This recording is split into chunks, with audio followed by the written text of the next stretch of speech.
बंधुगण आज आम भिडियो माध्यम जानिबा पूजार नष्ट नड़िया बाहर अर्थ कौन रही।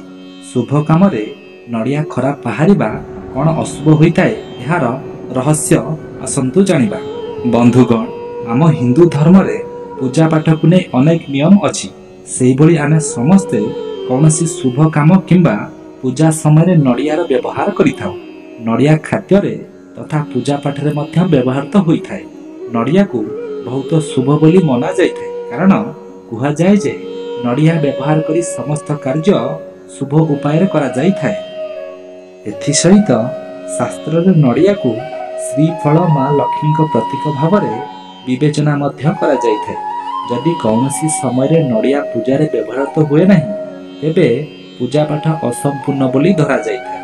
हेले बंधुगण नड़ियार ऊपर को देखी ताहा भल कि खराब नड़िया ताहा तो सठिक भाव सबु समय आमे कहि परिबा नहीं कारण बेले बेले जदि पूजा समय दिया जाइतिबा नड़िया नष्ट बाहरी थाए तेबे लोकंक मनरे अनेक प्रश्न थाए जे यह कौन अशुभ संकेत अटे। तेबे एठारे आमे आपनकु कहि रखिबा पई चाहूछु कि पूजा समय जदि तुम नड़िया खराब बाहरे यार अर्थ हेउची एक शुभ घटना आपनक सहित घटिबाकु जाउची।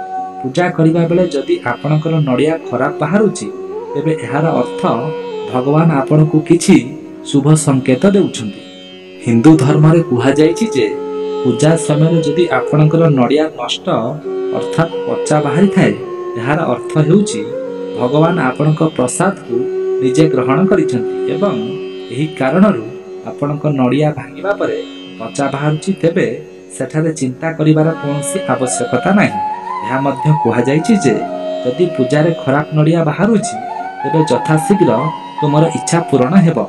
जदि पूजा पाठ रे नड़िया भीतर जल न थाए तेबे शीघ्र तुमर इच्छा पूर्ण होई पारे। जेतेबेले पूजा पाठ रे नड़िया भल बाहरे तेबे सेतेबेले नड़िया प्रसाद को केवल आपणक पाखरे न रखी ताकू प्रसाद भावे अन्य मानकु मध्य बंटन करंतु। यह बहुत शुभ होइथाए। बंधुगण ए खबर टी आशा करूछु निश्चित भाव में आपको भल लगी।